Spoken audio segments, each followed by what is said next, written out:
là, je vois la mort pas de très près, de trop près.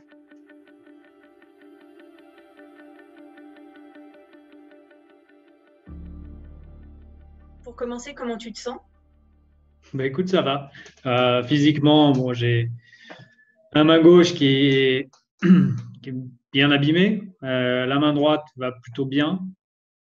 Après, j'ai un peu la cheville gauche et le genou gauche qui sont enflés.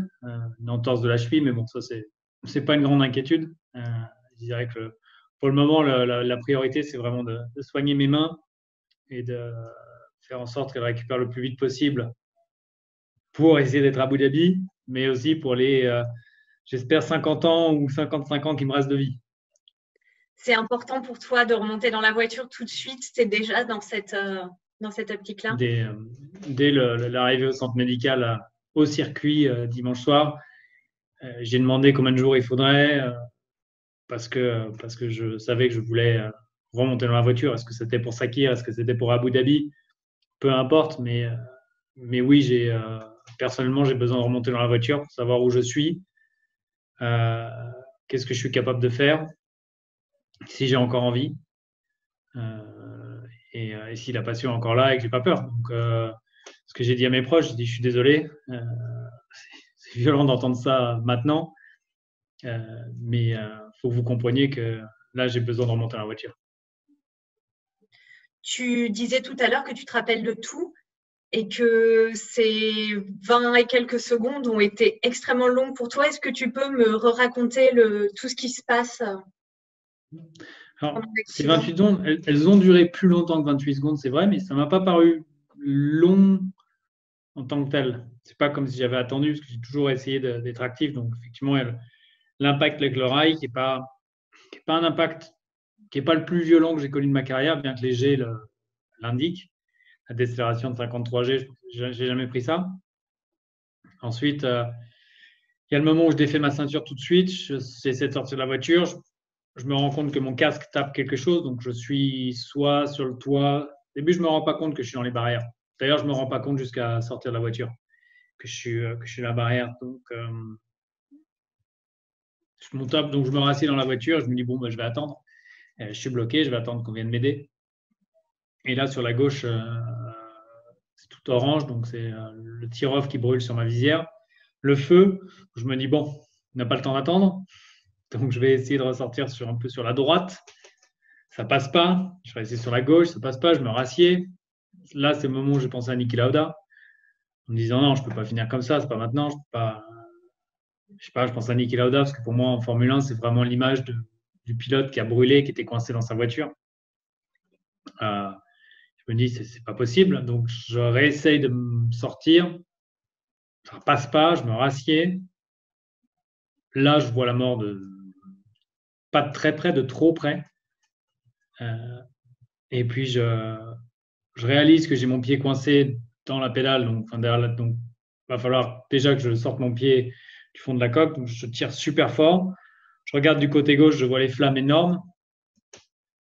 Mais je ne sais pas pourquoi j'ai décidé d'aller de ce côté-là et je ne sais pas pourquoi j'ai décidé qu'il fallait que je tourne mon casque, que j'essaie de glisser, ensuite que je passe mes épaules et que je me hisse, en sachant très bien qu'au moment où je me hissais, j'ai les deux mains qui sont en train de brûler. Je le sens, je vois les gants noircir, surtout la gauche. Et en même temps, au moment où je mets le pied sur la barrière et je m'en sors, c'est un soulagement de je vais vivre. Je suis vivant. Et le moment clé, c'est quand Yann Robert prend la combi pour m'extirper. Et là, je me dis, il y a quelqu'un d'autre avec moi. Euh, voilà. Et là, tout de suite, aucune panique. Donc, on a vu, je sais que j'ai les mains qui brûlent, donc j'essaie de refroidir mes mains comme ça. J'enlève mes gants parce que j'ai pas envie que la peau. Je sais pas pourquoi j'ai l'image de la peau qui est toute bulleuse et tout. Donc, je me dis, je vire mes gants. Je regarde ma main gauche, la peau est toute blanche. Donc, bon, je sais que c'est pas joli, joli, la main droite. Ensuite, le docteur me demande de m'asseoir, Il me parle très calmement et très distinctement. Je l'ai engueulé en lui disant de me parler normalement. Je pense que c'est l'anecdote du truc. Il a dû se dire, il ne changera jamais, gros Jean. Et après, je me souviens de tout. Ils m'ont dit, j'ai commencé à avoir mal au pied gauche, donc j'ai un peu galéré à aller dans la voiture. Ils m'ont dit assieds-toi sur le siège arrière, enlève ta montre, ça va gonfler. Ensuite, on attendait l'ambulance. Ils voulaient m'amener le brancard pour que j'aille en l'ambulance en brancard. J'ai dit non, non, non, non, non, je veux marcher, je veux qu'on voit que je marche. Et c'est marrant parce que quand je revois la tête que j'ai à ce moment-là, je suis en état de choc. Je suis blanc, j'ai un regard, on ne sait pas où il est. Hier. Mais pourtant, même dans cet état de choc, je me souviens de tout et tout est, voilà, je sais que je veux marcher de la voiture médicale là-bas. C'est pour ça qu'ils m'ont dit, bah viens, appuie-toi. Donc d'abord, je m'appuie que sur Yann et Yann qui arrive, il dit non, non, appuie-toi sur nous deux.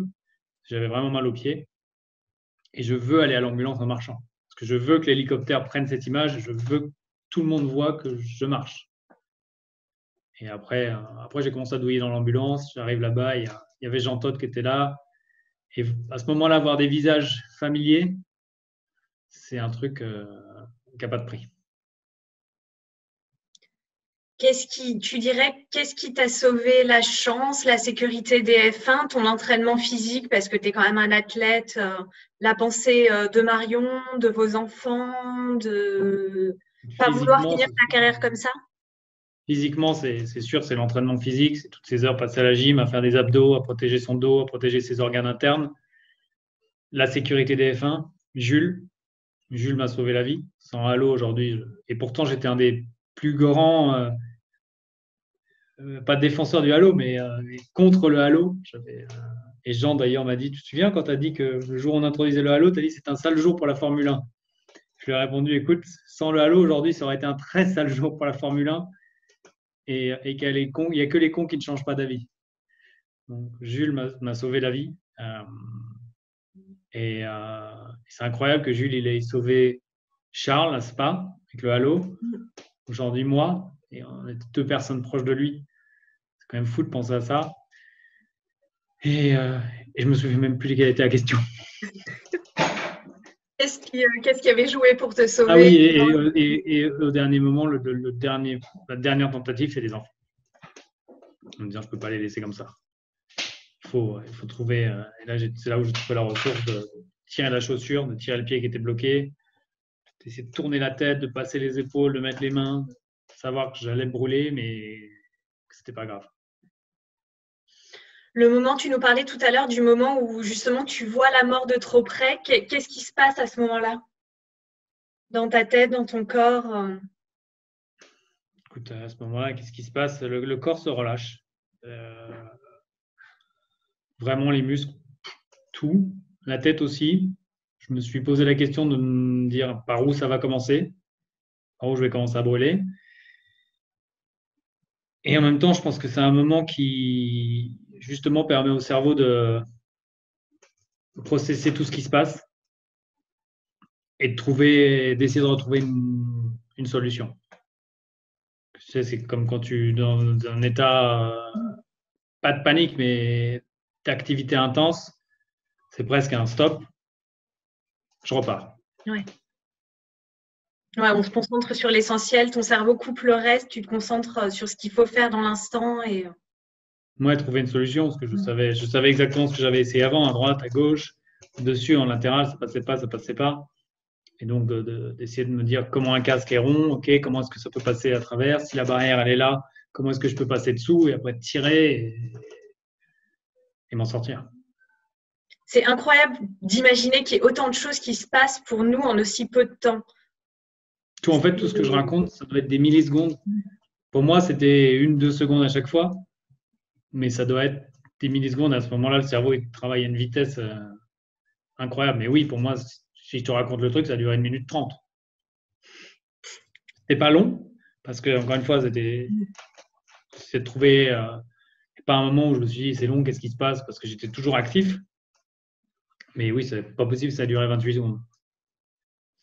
On parlait tout à l'heure de la gestion psychologique de ça et du stress post-traumatique, etc. Est-ce que tu peux me réexpliquer un petit peu ce que tu vas faire J'ai fait une première session avec ma psychologue hier soir.